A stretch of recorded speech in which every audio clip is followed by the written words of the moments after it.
Attorney, kasama naman po natin ngayon dito sa studio si Ma'am Maria Josa Penes, kasama po si Sir Jason Dumas.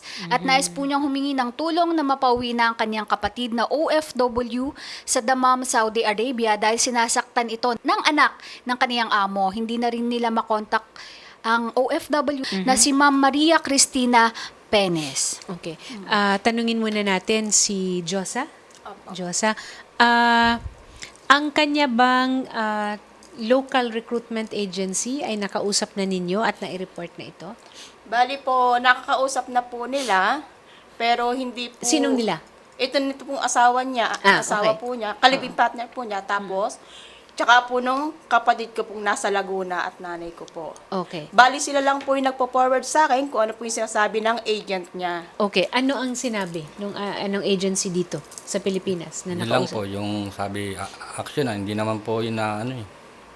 Hindi, parang hindi na actionan yung ano eh, kaya lumapit po ako dito eh. Okay. Pang ilang beses na niya itong bumiyahe? Pang ilang kontrata na niya ito? Pang ano na po yata, pangatlo. Hindi ito yung amo niya noon. So Hindi bago po, ito. bago po. At wala namang naging problema dun sa una niyang mga naging dalawang amo. Opo. Actually po, ma'am, yung po sa una niyang alis, nagkaroon din po siya ng problema doon. Bali, nailapit na rin po yun dito. Na-actionan naman po agad. Na-actionan ka agad. Opo. At tapos bumalik siya. Opo, bumalik po siya ng Qatar, naging okay naman po yung Naging alis okay doon. na. Opo. Bali Tapos, ngayon, pangatlo pangatlo na po na yung... niya ito Opo. na amo. Okay. Attorney Sherilyn, magandang hapon po sa iyo, ma'am. Magandang hapon po, Atty. Aina. Meron na naman tayong hahanapin na OFW dahil hindi pinapansin ng kanilang local recruitment agency. Nakarating na po ba sa inyo itong reklamo para kay Maria Cristina Penes? 41 years old, nasa Dammam, Saudi. 11 months nandoon, Attorney Sherilyn, pero ayun na nga, pinagbubuhatan ng kamay, minamaltrato ng kanyang amo. At gusto na sana nating mapauwi dito. Okay, Atty. Aina. Nung binigay po sa amin itong request po, yung staff niya po, ay sinakadinig na po kagad namin ito sa Kawa Alcoban. And then, ang report mo sa amin ng administrative staff sa Simi Bersosa Okay? is na-coordinate na po ito sa kanyang Saudi Recruitment Agency. Okay? At siya po, at nagbigay na po ng instruction ang Kawa Alcoban Okay. para i-pull out po na si Maria Cristina. Okay. Pull out. Okay? Ito-pull out po siya, nakakusap po yung employer. Okay. Nadalhin po siya sa office po ng NWO or ng OWA ang provider. Okay. Ayun. So, may gumugulong na. No? Bakit kaya hindi nakakausap si Christina, Attorney Sherilyn? Walang cellphone? Walang ano ba?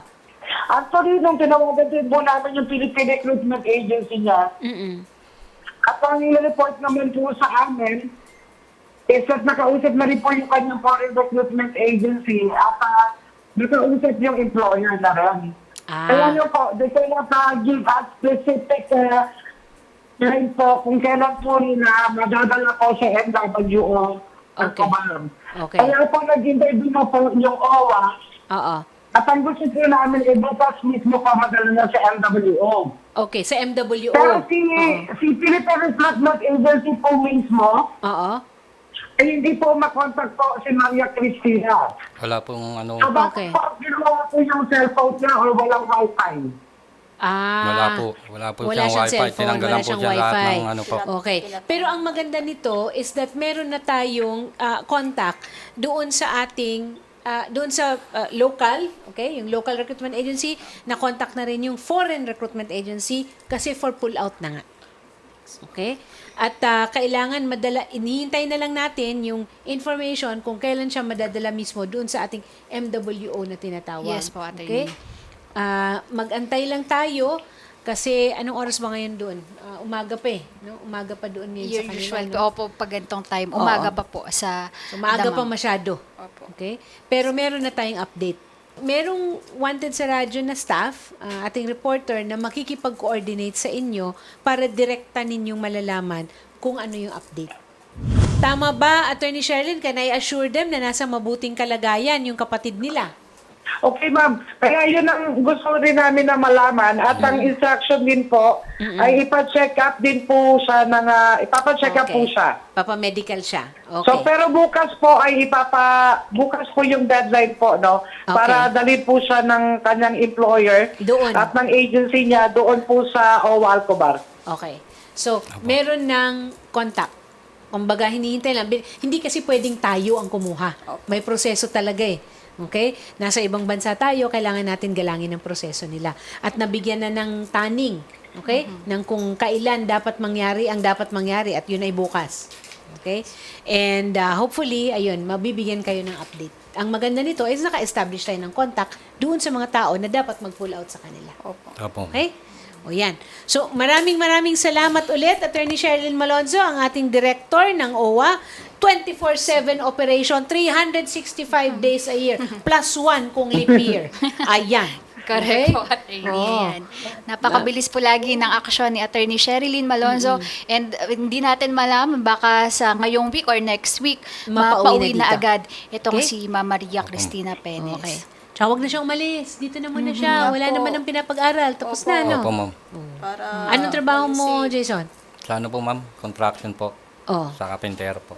Oh, ayan. Magkumpuni ng kung ano-ano.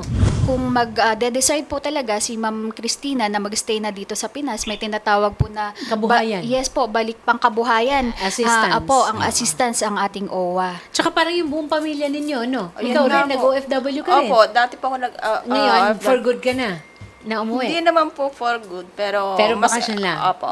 Okay. O, yan. Ayan. So, maayos naman ang mga nag-employer mo. Maswerte ka. Opo, maswerte po. And ano po, yun nga po, sabi ni Attorney, si Marnie po ay ko-coordinate din po sa inyo at a-update kayo every time po na may ibibigay na information, Yes. bagong information si Tungkol Attorney Sherilyn sa amin. Ukol po kay Ma'am Cristina. Ano po? Okay? Ayan. Ayan. So, maraming salamat. Again, Attorney Sherilyn Malonzo, mabuhay po kayo. Ayan. Salamat Thank you. po. Welcome po. Maraming salamat, Ma'am, sa tiwalang binigay niyo po kay Idol Rafi at sa kanyang programa. Thank you rin Opo, po. ma'am. Maraming Thank you po. salamat din po sa inyo. Sa Mabuhay mga kayo, ating mga OFW.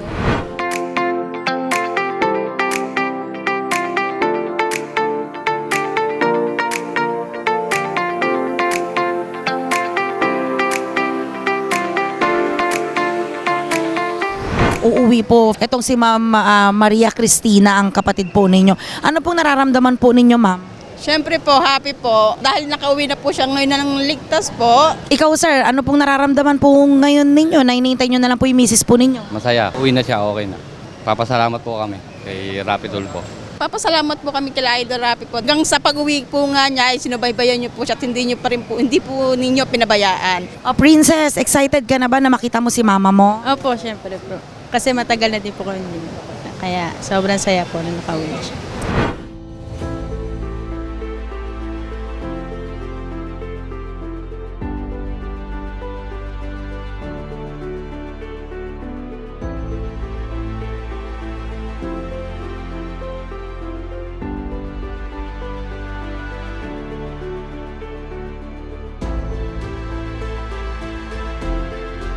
Kamusta po yung lagay po ninyo? Kasi balita ko po nawalan po kayo ng communication sa inyong pong pamilya, no? Tinasaktan na po ako nung anak nung amo ko. Sinabi ko na po sa kanila yung nangyari po sa akin. Tapos tinanggalan po nila ako ng komunikasyon. Yung agency ko po tumawag doon na sabi lumapit po doon yung pamilya ko sa agency ko dito sa Pilipinas dahil hindi daw po doon nila ako makontak.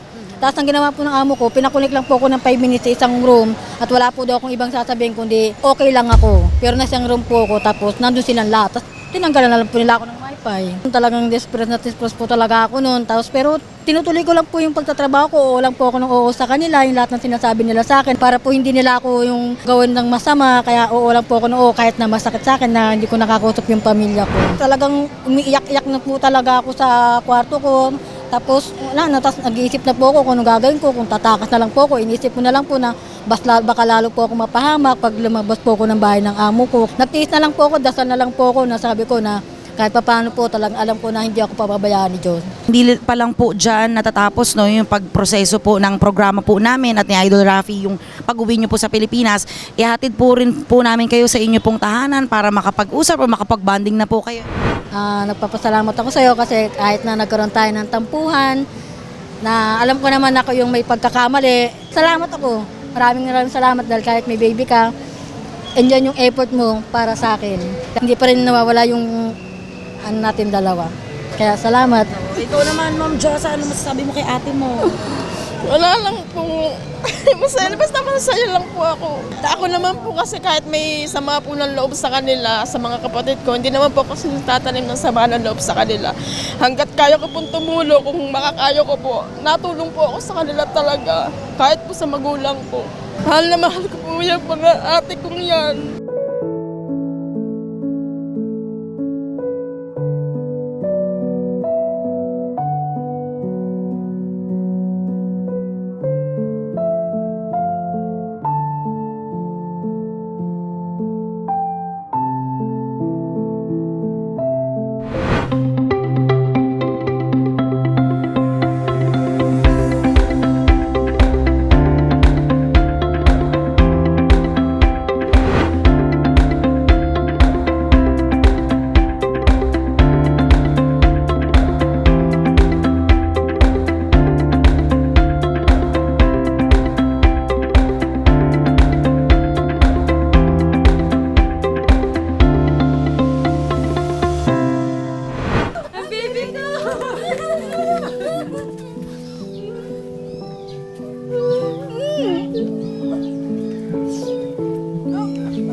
Masaya na po, nakaligtas na po ang anak ko.